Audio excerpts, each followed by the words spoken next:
بسم اللہ الرحمن الرحیم۔ جماعت دہم کے طلباء و طالبات، اس وقت ہم اردو کا جو لیکچر ہے نیکسٹ وہ لے رہے ہیں۔ تو آج ہم سبق نمبر 2 نظریہ پاکستان کی جو بلند خوانی تھی اس کا آج آخری حصہ پڑھیں گے، اور اس طرح آج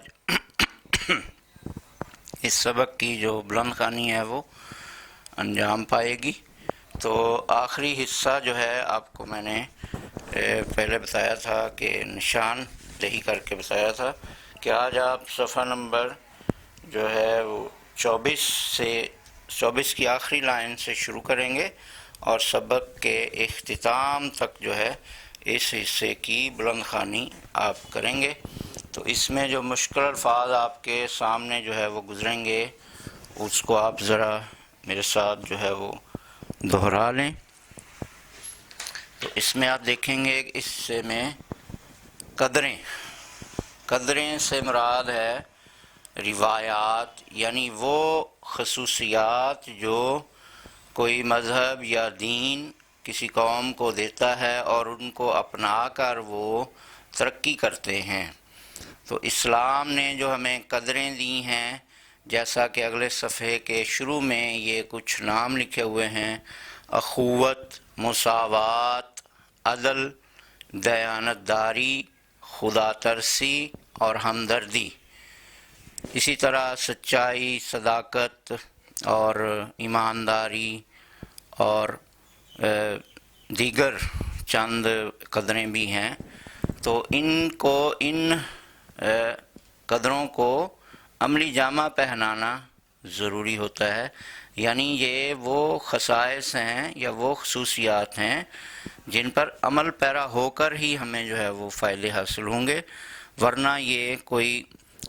صرف جو ہیں وہ لفظ بن کے رہ جائیں گی تو اس سے کوئی فائدہ نہیں حاصل ہوگا۔ تو قدریں جو ہوتی ہیں وہ روایات جو ہے وہ ہوتی ہیں کسی بھی قوم کی۔ تو جو اسلام نے ہمیں قدریں دی ہیں وہ آپ کے سامنے ان کے نام بھی ہیں اور ان پر ہم نے عمل بھی کرنا ہے۔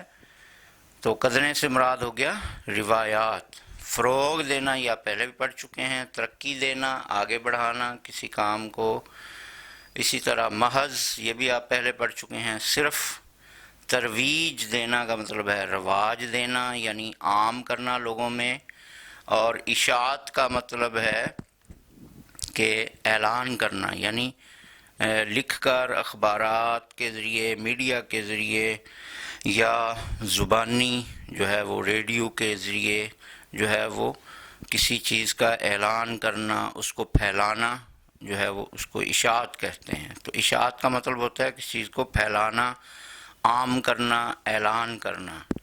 اسی طرح فراہم کرنا کا مطلب ہوتا ہے مہیا کرنا، دستیاب کرنا یا دینا، فراہم کرنا۔ اسی طرح ناگوار، ناخوش کے معنی میں آتا ہے ناگوار گزرنا، یعنی اچھا نہ لگنا، پسند نہ آنا۔ اسی طرح مبنی کا مطلب ہے مشتمل، یعنی بنیادی باتیں جو شامل ہوں کسی چیز میں، اس کو ہم مبنی کہتے ہیں۔ اسی طرح پرخلوص کا مطلب ہے خلوص سے بھرا ہوا، یا بہت زیادہ خالص پن جس چیز میں ہو تو اس کو ہم کہیں گے پرخلوص۔ تو یہ جذبے کے طور پر بھی ہوتا ہے کہ کس چیز کا اندر آپ کے اندر جذبہ بھرپور ہے، تو اس کام کے لیے، جس کام کے لیے وہ جذبہ ہے تو وہ پھر کام بھی خلوص سے بھرا ہوگا۔ پرخلوص کا مطلب خلوص سے بھرا ہوا۔ اسی طرح قیادت کا مطلب ہے رہنمائی۔ عمل پیہم کا مطلب ہے لگاتار یا مسلسل عمل، یعنی ایک ایسا عمل جو کئی سالوں سے یا کئی صدیوں سے چلا آ رہا ہو، یا ایک لمبی جد و جہد کے طور پہ جو چلا آ رہا ہو، تو مسلسل عمل کو ہم عمل پیہم کہتے ہیں۔ معارض وجود میں آنا، یہ اکثر ہم سنتے رہتے ہیں کہ پاکستان معارض وجود میں آیا، تو اس کا مطلب ہے کہ کسی چیز کا قائم ہو جانا، کہ وہ قائم ہونے کے بعد نظر آئے کہ ہاں یہ چیز بن چکی ہے۔ تو کسی چیز کا وجود قائم ہو جانا، یعنی پہلے اگر وہ باتوں میں یا منصوبوں میں یا سوچوں میں اگر کوئی چیز پائی جاتی ہے، تو جب وہ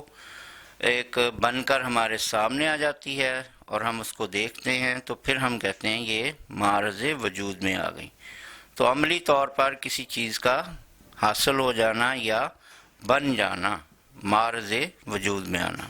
مستحکم، یہ بھی آپ پہلے پڑھ چکے ہیں، مستحکم کا مطلب ہے مضبوط بنانا۔ مفاد، فائدہ۔ بالا تر کا مطلب ہے کسی چیز کو چھوڑ کے اس سے اوپر ہو کے سوچنا، تو کسی چیز کو ترک کر کے اس کو ایک سائڈ پر رکھ کر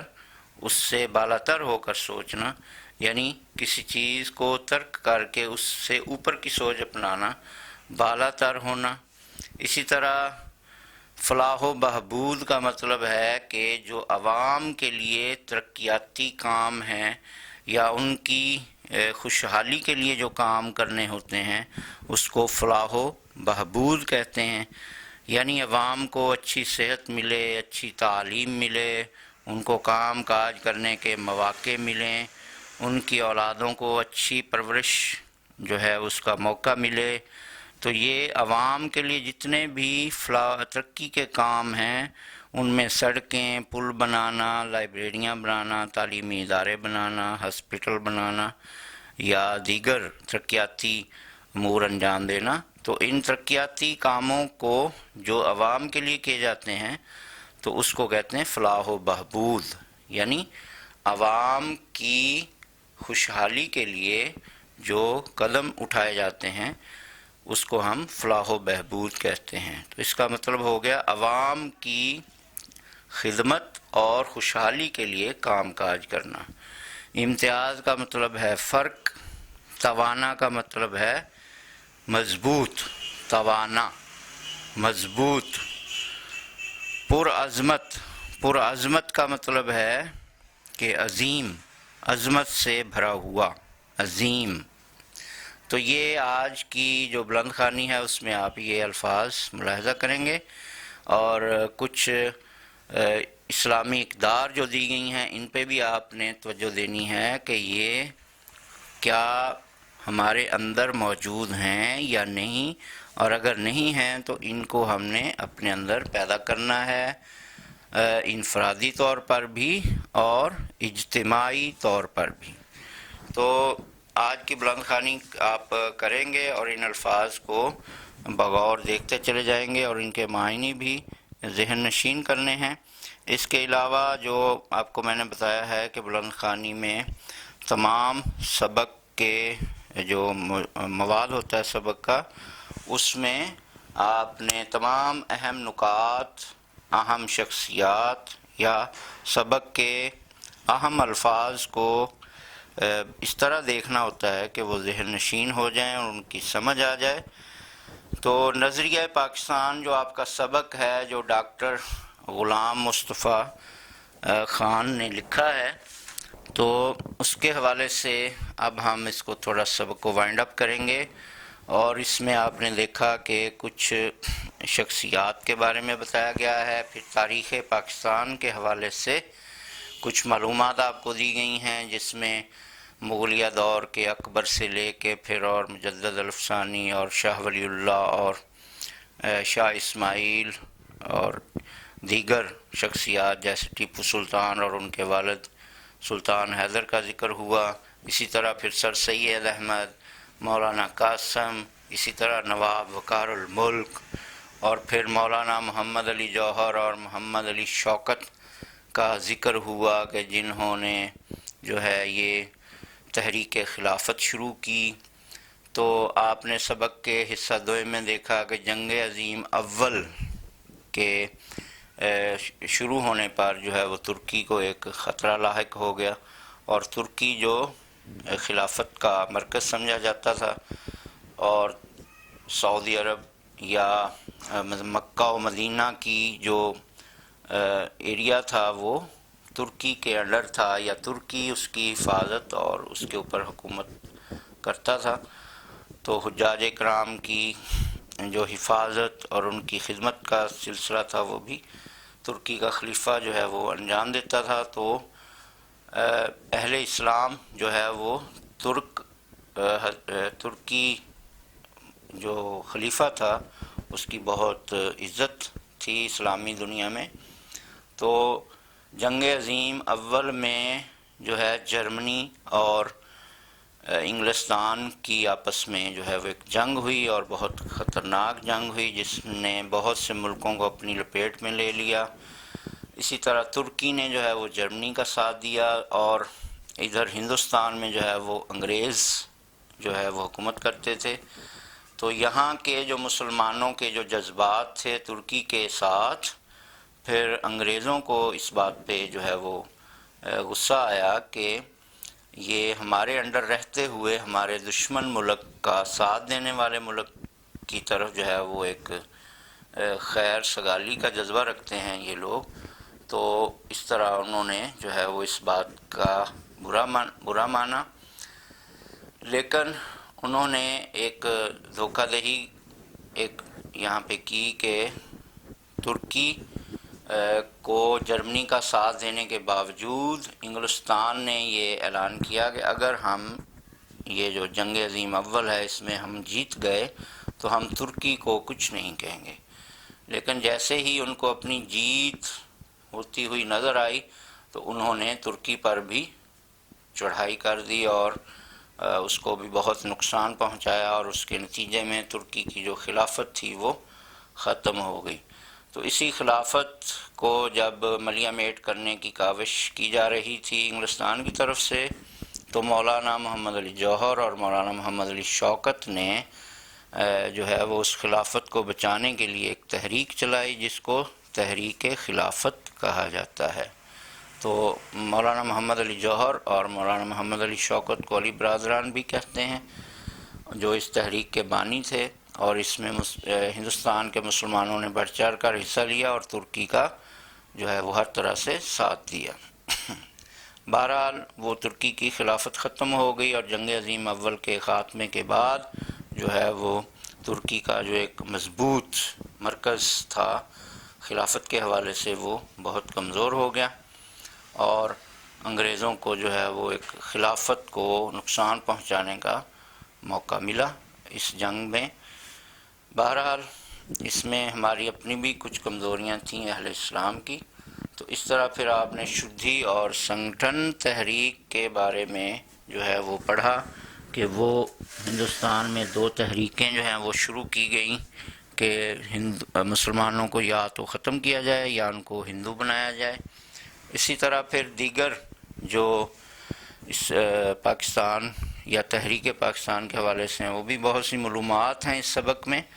تو ہم نے آخر میں یہ یاد رکھنا ہے کہ نظریہ پاکستان کو جو ہے محض ایک کاغذوں کے حوالے نہیں کرنا کہ نظریہ پاکستان کو اپنے خیالات اور اپنے جو ہے وہ افکار میں جگہ دینی ہے اور اپنی زندگی میں اس کو اپنانا ہے. تو نظریہ پاکستان سے مراد ہے کہ پاکستان ایک اسلامی ملک ہے اور اس کو اسلامی اصولوں پر قائم ہونا چاہیے اور اسلامی زندگی جو ہے وہ نظر آنی چاہیے یہاں پہ، اور اسلامی جو قدریں ہیں اس پر بھرپور عمل ہوتا ہوا نظر آنا چاہیے. اور اسلامی اور نظریہ پاکستان کا جو مقصد تھا کہ اس پاکستان کو اسلامی اور فلاحی مملکت بنایا جائے، یعنی ایک ایسی مملکت جس میں اسلام بھی نظر آئے اور لوگوں کی فلاح و بہبود اور خوشحالی بھی بالکل واضح نظر آئے. تو جو ہمارے سیاسی اور جو حکومتی نمائندے ہیں وہ اپنے آپ کو عوام کا خدمتگار سمجھیں نہ کہ مالک و مختار سمجھیں. اسی طرح ایک اور بات یاد رکھنی ہے کہ ہمیں اپنے ذاتی فائدے کو چھوڑ کر قومی مفاد کو ترجیح دینا ہوگی، یعنی وہ کام جس سے قوم کا فائدہ ہو ان کو آپ کریں، نہ کہ صرف اپنا یا اپنے اہل خانہ کا فائدہ سوچیں. تو ہمیں تمام فرقہ وارانہ باتوں کو ایک سائڈ پر یا ایک طرف پھینکتے ہوئے اسلام کی اور پاکستان کی ترقی کے لیے کاوش کرنی چاہیے۔ اب اگلے لیکچر میں جو ہے وہ اس سبق کی ہم مشقیں دیکھیں گے، اور ہو سکتا ہے کہ اگلے لیکچر میں جو ہے وہ آپ کا سبق نمبر 1 جو ہے اس کا ٹیسٹ دے دیا جائے، تو آپ ٹیسٹ کے لیے بھی تیار رہیں۔ اگر ٹیسٹ نہ ہوا تو پھر جو ہے وہ اس سبق کی ہم مشقوں کی طرف بڑھیں گے۔ والسلام۔